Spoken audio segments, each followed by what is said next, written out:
네, 혈맹으로까지 불리는 한미 두 나라 동맹 관계가 요즘 바람잘 날이 없습니다. 유례없는 대규모 한국인 구금 사태가 가시기도 전에 트럼프 행정부의 관세 압박이 다시 시작된 겁니다. 산 넘어 산인 한미 간 협상 쟁점과 돌파구 이종수 해설위원과 함께 짚어보겠습니다. 어서 오십시오. 네, 이 앵커 수고 많으십니다. 네. 구금됐던 우리 근로자들이 이제 모두 무사히 귀국은 했습니다만 사실 이번 일주일이 굉장히 큰 충격과 공포에 휩싸이기도 했었거든요. 어떻게 좀 보셨습니까?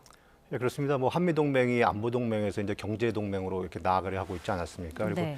현지 시간 지난달 25일이었죠. 이재명 대통령이랑 트럼프 대통령이 아주 화기애애한 분위기 속에서 정상회담까지 마쳤고요. 근데 정상회담을 마친 지 불과 열흘 만에 한국인 무더기 체포 구금 사태가 발생을 하면서 우리 국민 상당히 그 좀 분노와 그 우려의 수준이 굉장히 높아졌습니다.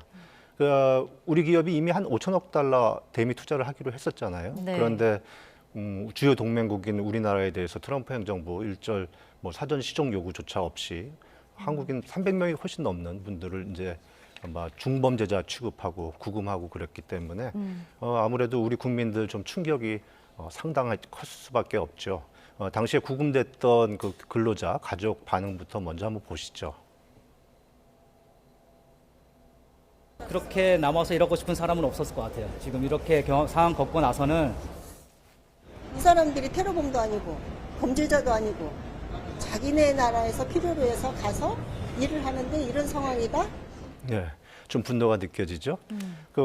어제죠. 우리 이제 진보 성향의 단체 촛불행동 그리고 민노총 서울 도심에서 트럼프 행정부를 규탄하기도 했는데요. 네. 미국의 대표적 주류는 그 뉴욕 타임스도 한국 근로자들을 사슬에 묶여 끌려가는 장면이 한국 사회를 분노케 하고 또 동맹 간 긴장도 고조시켰다 이렇게 비판적 보도를 했고요.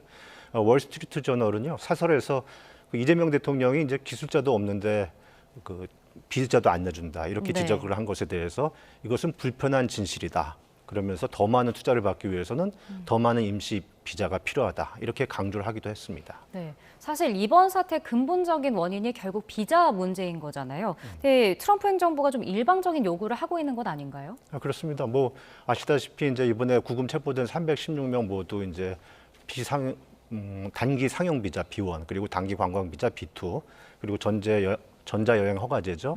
이스타 이걸 소지했는 분들인데 이분들이 다 이민법을 어긴 걸로 이제 여겨진 거죠. 그리고 하워드 러트닉 미 상무장관이 앞으로 이제 한국 기업이 근로자를 파견하려면 제대로 비자를 받아야 한다 이렇게 촉구를 하고 나섰어요. 근데 우리 기업이 이미 5천억 달러를 이제 투자하기로 했는데 이런 구금 문제로 이제 비자 문제로 구금이 되고 네. 또 뭐 이렇게 중범죄자 취급당하고 그러면은 우리나라뿐 아니라 어느 나라 기업인들 안심하고 투자를 할 수 있겠습니까? 이재명 대통령도 이러한 입장을 분명히 했는데요. 한번 관련 발언을 들어보시도록 하죠. 기업들 입장에서는 미국의 현지 공장을 설립한다는 게 이거 앞으로 온갖 불이익을 주거나 아니면 어려워질 텐데 이거 해야 되나? 이런 고민을 안 할 수가 없겠죠. 예, 다행스러운 건 이제 트럼프 대통령이요. 자신의 소셜 미디어에서 지금 그래픽에서 보시는 것처럼 투자 기업 인재들이 합법적으로 그리고 신속히 일할 수 있도록 하겠다 이러면서 이제 취업 비자 제도 개선 의지를 밝혔죠. 이에 네. 따라서 지난주 이제 방미한 조현 외교부 장관이 카운터파트 마코 루비오 국무장관을 만나서 한국 전문 인력을 위한 새 비자 카테고리를 만들고 이를 위한 워킹 그룹, 그러니까 실무 협의에 착수하기로 합의를 해갔고요. 네. 오전에 한미 외교차관 회의가 열려서 비자 문제 등 좀 현안을 논의를 했습니다. 네, 논의에 좀 속도가 붙을지 관심인데 우리 정부의 이 비자 개선 방안은 어떻게 좀 보고 있는 건가요?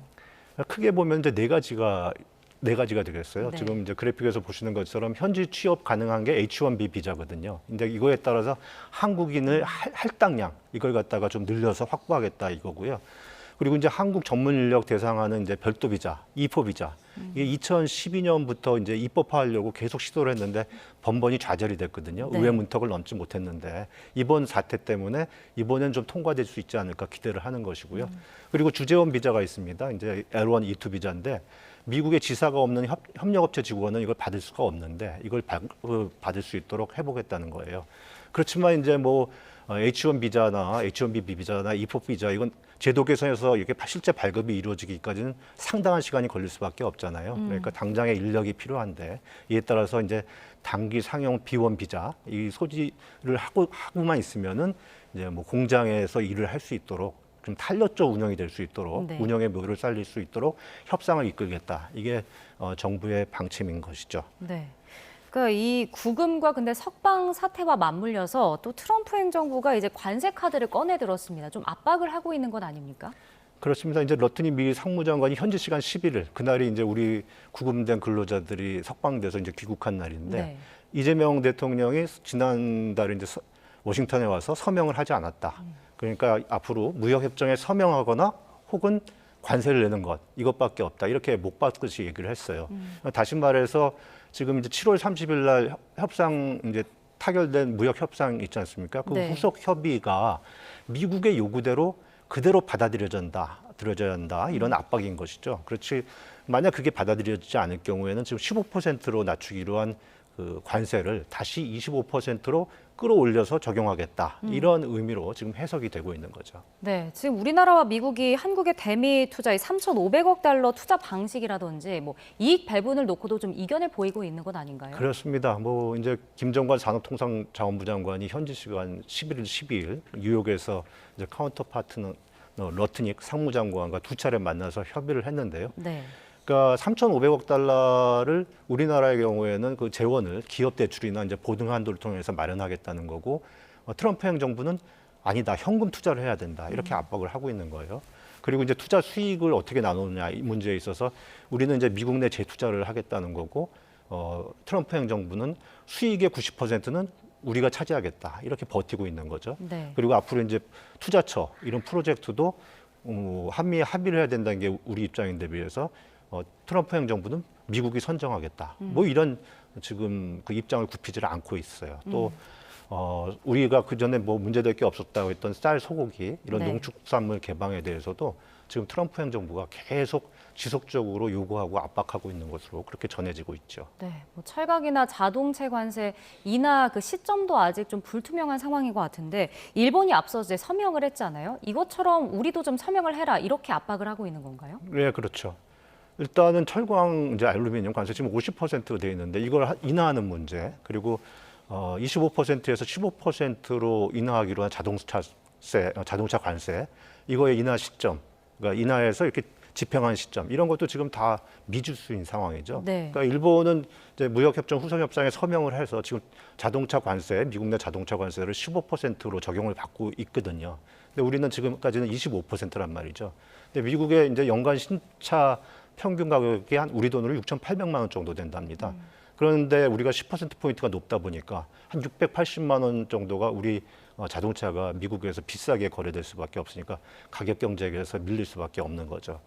그리고 그리고 이제 좀 중요한 부분이 이제 일본의 5,500억 달러에 따른 이제 대미 투자 방식 요거에 대해서 이제 일본이 수용을 해서 서명까지 했는데 우리더러 이걸 받아들이라고 했는데 그 내용인즉슨 트럼프 대통령이 투자처를 결정을 하고 그 투자 시기도 그러니까 트럼프 임기까지 2기 임기까지 그러니까 조기에 네, 집행하도록. 잠시만요.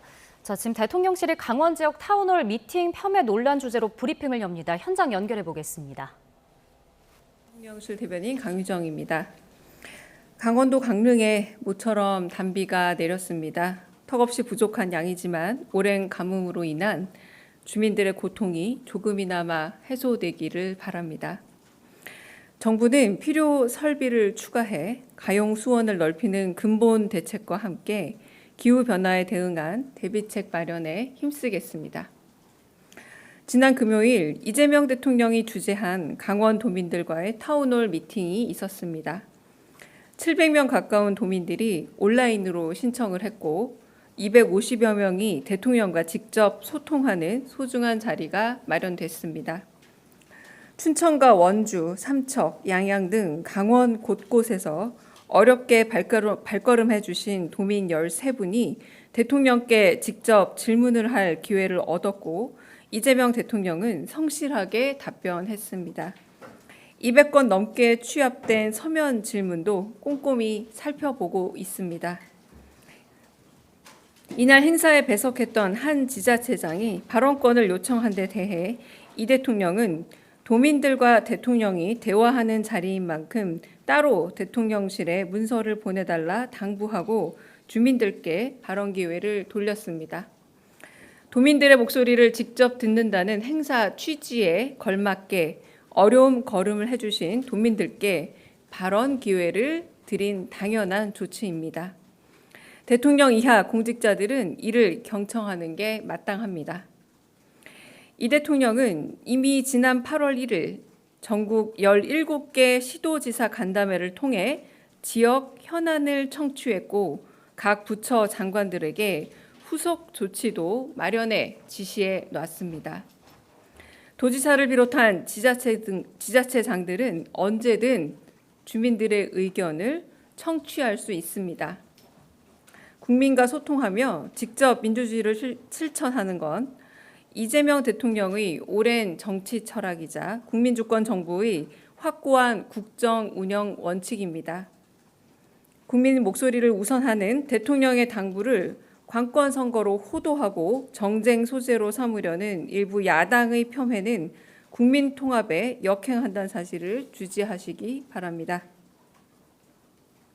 이상입니다. 혹시 질문 있으실까요? 네, 강유정 대변인의 브리핑 들으셨습니다. 이번 강원 타운홀 미팅 관련해서 도민들에게 발언권을 준 건 당연한 조치였다고 강조를 했습니다. 관련 소식은 정리해서 저희가 전해드리겠습니다. 자, 저희가 관세 문제 이야기를 좀 이야기하고 있었는데요. 계속해서 좀 전해주시죠. 네. 그러니까 미국이 요구한 대로 그 일본처럼 서명을 하게 될 경우에 우리는 그것을 받아들일 수가 없는 것이요. 네. 우리가 외환 보유액이 일본에 비해서 한 3.2배가 적습니다. 우리는 4,163억 달러 정도인데 네. 거기에 이제 지금 3,500달러를 투자한다고 했는데 이 3,500억 달러는 외환 보유액의 한 84%나 되는 거거든요. 근데 이걸 네. 갖다 직접 투자를 하게 되고 또 조기를 투자를 하게 되면은 우리 같은 경우에는 외환 보유에 이제 바닥이 날 가능성이 있어서 외환 네. 위기에 빠질 수 있는 그런 공산이 굉장히 커지는 거죠. 그 트럼프 행정부와는 우리가 안보 이슈를 두고도 지금 충돌할 가능성이 있는데 주한미군 감축 가능성이 계속해서 나오고 있다고요. 그렇습니다. 미국의 이제 합동참모본부 차장 여기가 인사청문회에서 그런 가능성을 이제 제기를 했어요.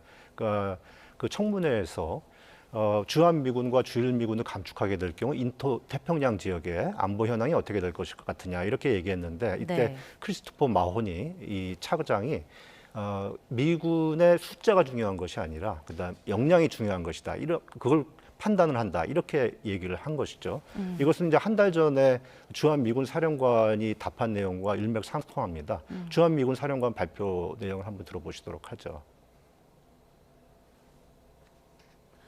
I think that there need to be changes within USFK. That's my thoughts as a commander. And one of the things I think about is not about numbers at all. I think about capabilities. 들어보셨죠? 그러니까 네. 주한미군 사령관이나 미국 합동참모부 차장 모두 이제 주한미군 감축 가능성을 언급을 한 건데요. 새 국방 안보 전략 이게 이제 중국 견제용일 텐데 이게 곧 발표될 예정인데 여기에 현재 주한미군이 28,500명인데 네. 이거를 감축한다 이런 명시가 될 가능성을 지금 배제할 수 없는 그런 상황이라고 보입니다. 네, 지금 보면 뭐 관세, 비자 그리고 안보까지 계속해서 이제 협상이 이어질 것으로 보이는데 우리 입장에서는 어떤 대응책이 필요할 걸로 보시나요? 이제 강홍식 대통령 비서실장이 트럼프 행정부의 이제 협상의 뉴노멀은 매번 기준이 바뀌고 또 끊임없이 하는 것이다 이렇게 얘기를 했는데 지금 실제 눈앞에 펼쳐지고 있는 거죠. 우리 정부는 뭐 합리적이지 않거나 또는 공정하지 않은 협상은 받아들일 수 없다 이런 단호한 태도를 보이고 있고 이재명 대통령도 마찬가지 입장을 지난 취임 100일 기자회견에서 밝혔거든요. 한번 들어보시도록 하죠.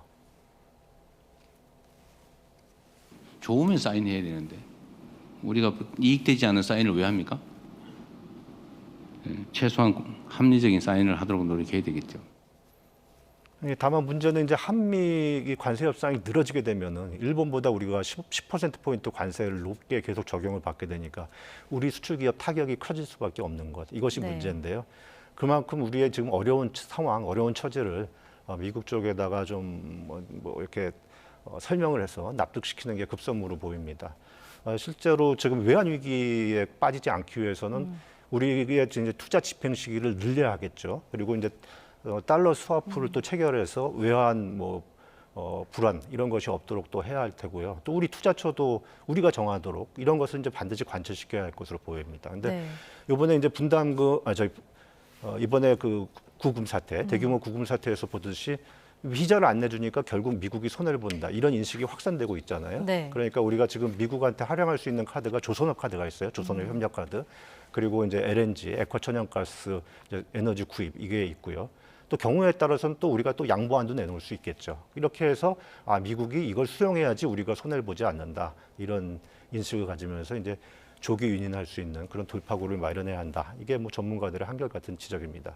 그리고 이재명 대통령과 트럼프 대통령 첫 대면 정상회담에서 좋은 케미를 보여줬잖아요. 네. 근데 트럼프 일기 때 아베 일본 총리가 트럼프 대통령과 이제 재임 3년 8개월 동안 무려 14차례나 대면 정상회담을 했거든요.